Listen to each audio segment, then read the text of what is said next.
Eu sou Manuel Carvalho e este é o P24. A paz na Ucrânia, nas costas da Europa e dos ucranianos.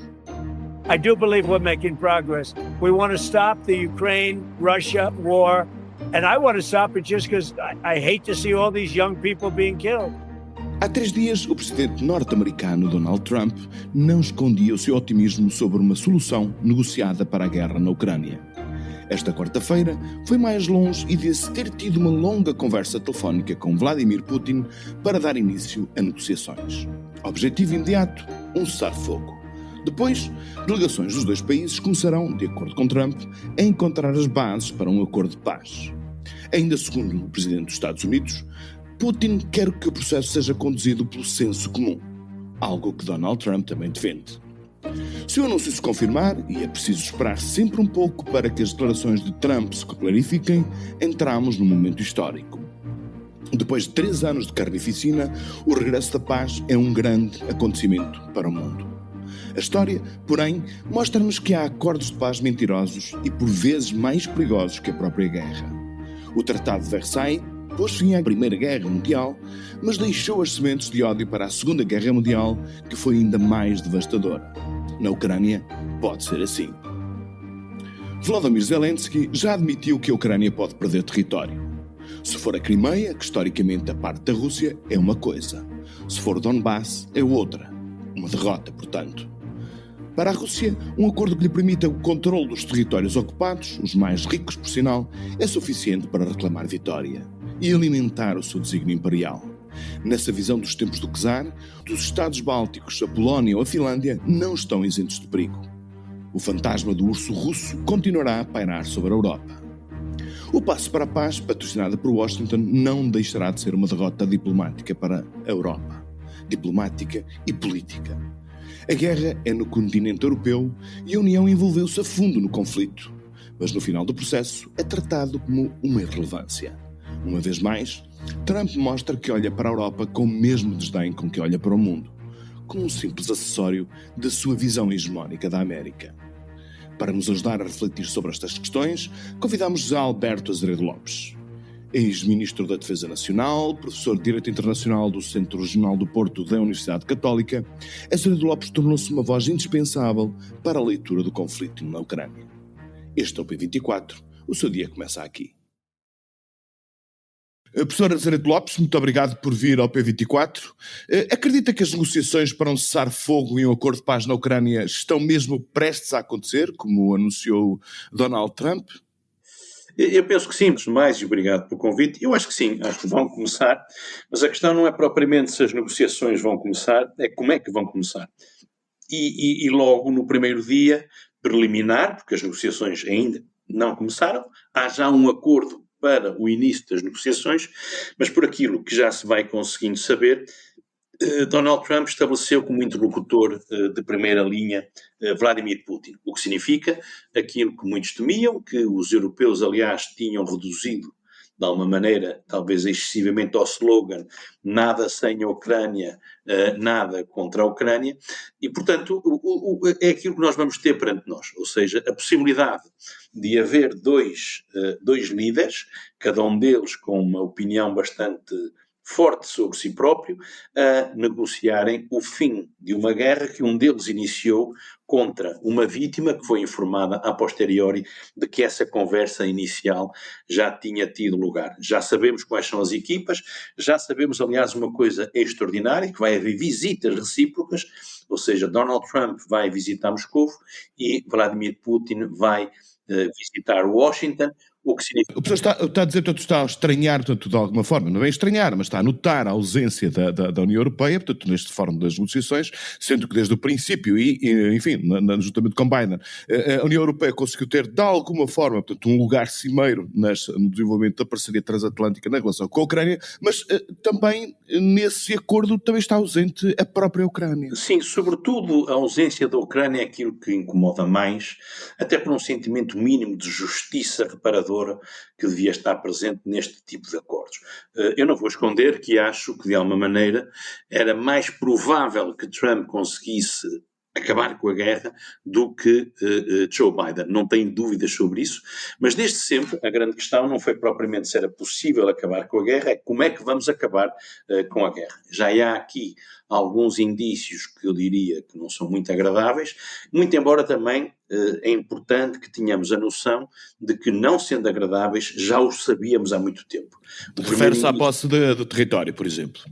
Isso em primeiro lugar, portanto, é já aparentemente garantido que a Ucrânia não vai voltar às fronteiras de 2014, mas não voltar às fronteiras de 2014 pode significar duas coisas, depende do momento do ano em que estiver a falar. Se estiver a falar de janeiro de 2014, isto quer dizer que os Estados Unidos não vão apoiar nem vão insistir numa solução que implica a devolução da Crimeia.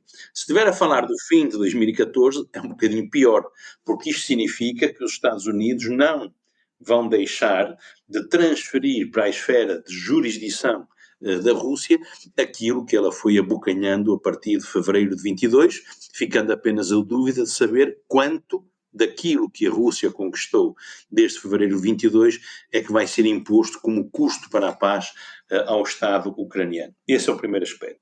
O segundo aspecto também bastante revelador e que foi destacado não propriamente por Donald Trump, mas pelo seu secretário da Defesa, que veio à Europa dizer uma coisa interessante. Primeiro veio à Europa dizer que a Europa deixou de ser uma prioridade para os Estados Unidos. Leia-se, a NATO que tenha cuidado, porque nós não vamos continuar a aceitar a nossa presença nessa organização se vocês não fizerem um aumento muito significativo das despesas em defesa. Em segundo lugar, e também bastante preocupante, nada é dito sobre a União Europeia. A União Europeia não existe, aliás, na linguagem muito própria de Donald Trump.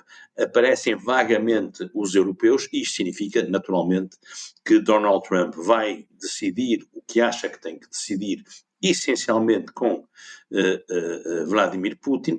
Depois, numa segunda linha, comunicará essencialmente também a Volodymyr Zelensky, e numa terceira linha nem comunica seguramente nada de muito especial aos europeus e muito menos à União Europeia, embora eu esteja convencido que no fim do dia a administração Trump vai transferir para os europeus o que os europeus quiserem sobre a segurança da Ucrânia. Querem a Ucrânia segura, então paguem. Querem a Ucrânia com forças, então mobilizem forças, e daí também que me pareça o lado um bocado, eu não diria dramático, mas o lado muito sério da hipótese de um dos principais conflitos, se não o principal conflito desde a Segunda Guerra Mundial, vir a ser resolvido entre um presidente que iniciou o seu segundo mandato há pouco tempo e o agressor. E a ideia de que o agredido literalmente vai ser informado, se calhar por carta registada, é um pouco dramática do ponto de vista das expectativas que nós próprios fomos criando para o termo do conflito, e dramático do ponto de vista de uma especial transferência de responsabilidades, nomeadamente de natureza financeira, para continuarmos a apoiar a Ucrânia. Mas deixe-me voltar atrás, voltar ao seu primeiro aspecto, que era, portanto, o que é que, do ponto de vista de cessão de domínio territorial, o que é que a Ucrânia vai ter que ceder. Se for a Crimeia, portanto, historicamente, pelo menos desde o século XVIII, a Crimeia fazia parte, portanto, da soberania russa. Isso parece-lhe ser aceitável, mesmo só a cedência da Crimeia, e, portanto, havendo uma devolução de todo o Donbass à Ucrânia, isso seria, para si, um tratado de paz aceitável? Nunca seria aceitável como jurista, nunca seria aceitável como resultado de um ato de agressão, porque isso significaria sempre premiar o agressor. Agora, eu digo há muito tempo que a realização da paz não pode ser feita só com base no direito. E, portanto, aquelas teses um bocadinho esdrúxulas, como eu vi, aliás, olha, num artigo publicado, salvo erro, no Público, no Expresso, de um anterior ministro dos Estrangeiros sueco, que dizia: nada é mais importante do que a integridade territorial. É claro que há coisas mais importantes do que a integridade territorial, desde logo as centenas de milhares de vidas que se estão a perder neste conflito. Mas nunca com esta crueza nós tínhamos aceite a ideia de uma perda territorial. Nunca será uma perda jurídica, porque eu espero, sinceramente, que os Estados Unidos não vão ao ponto de exigir à Ucrânia que reconheça a soberania russa sobre ou a Crimeia ou sobre a Crimeia e partes do território que até agora já conquistou. Isso então seria dramático, não só para a Ucrânia, como para a ideia, que eu prefiro acreditar que ainda é viável, de uma ordem internacional que tenha um mínimo de decência baseada no direito. E aí Então, sim, como é que isso se resolve, professor? Como é que isso se resolve? Portanto, ficaria, portanto, uma espécie de um limbo, um cessar-fogo, deixando, portanto, nomeadamente o Donbass, numa situação indefinida ad eterno? uma coisa é a ocupação, outra coisa é o reconhecimento da ocupação e anexação. São coisas diferentes. Nós convivemos perfeitamente com uma coisa ao nosso lado, que nós não gostamos muito de falar, porque nos parece desde logo bastante pequena, e depois porque já achamos que é velha e é melhor esquecermos, mas nós temos de ter presente que desde 74 a Turquia invadiu e ocupou e anexou metade de uma ilha a que nós chamamos Chipre. E nós vivemos bem com isso, para dizer a verdade. Não vivem com certeza os chipriotas, porque vêm duas comunidades cada vez mais distantes, mas vivemos bem com isto do ponto de vista da sobrevivência do nosso modelo. Muito diferente seria se, por exemplo, o Chipre fosse obrigado a reconhecer a independência desta República Turca Cipriota do Norte. É uma coisa muito diferente e, portanto, é perfeitamente conceber. O mundo não é perfeito, Manuel Carvalho.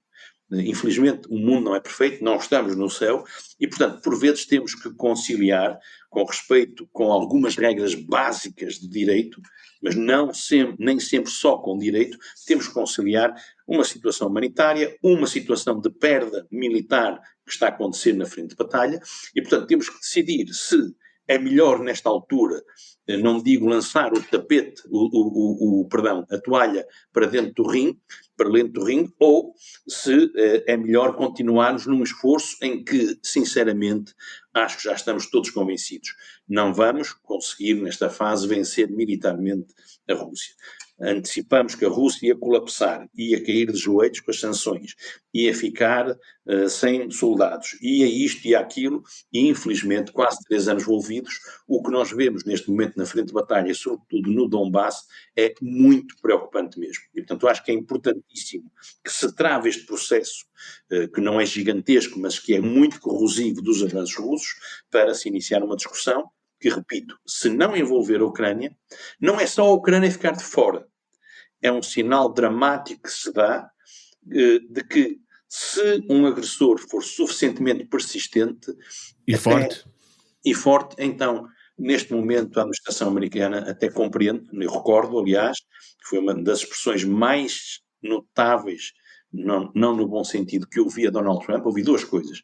A primeira é que compreendia em parte a posição de Putin. No fundo, já estava a antecipar um cenário desta natureza. Em segundo lugar, exagerou dramaticamente a situação mesmo no terreno. Milhões de mortos, disse ele hoje. Milhões, imagino, de mortos. E em terceiro lugar, disse, e isso talvez seja o mais devastador para o moral ucraniano e para uma posição negocial confortável da Ucrânia, quando ele diz: eu não sei se no fim do dia a Ucrânia vai continuar ucraniana ou vai ser russa, ou que parte dela é que vai ser russa. Não há nada pior como mensagem que se pudesse lançar para a Lissa, e não há nada melhor para Vladimir Putin do que ouvir estas palavras, que de facto devem soar como um mel aos seus ouvidos.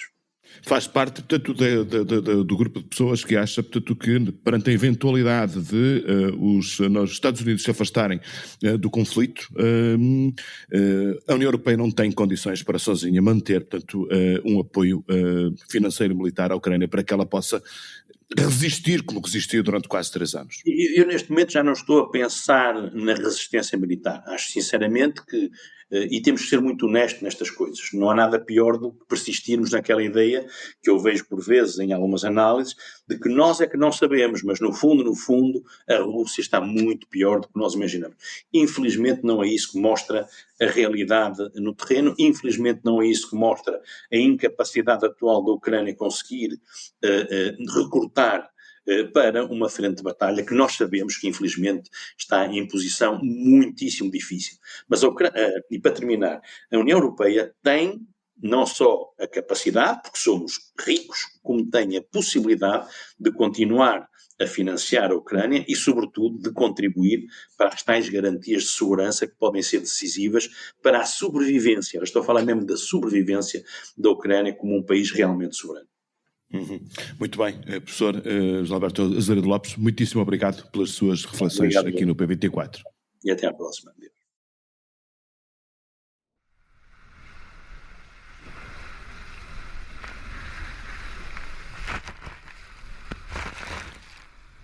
Não há idades para os desportos radicais, como bem nos mostra uma reportagem da jornalista do Público Sandra Costa, com uma comunidade de 25 pessoas com mais de 65 anos em Viana do Castelo.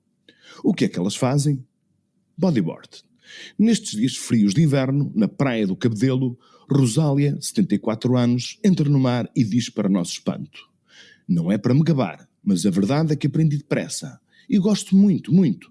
Até dou beijinhos ao mar e agradeço-lhe por tudo que me está a dar agora, que é boa energia, força e vida. Para ler em www.publico.pt e começar o dia com boas vibrações. O P24 regressa amanhã. Tenham um excelente dia. O Público fica no ouvido.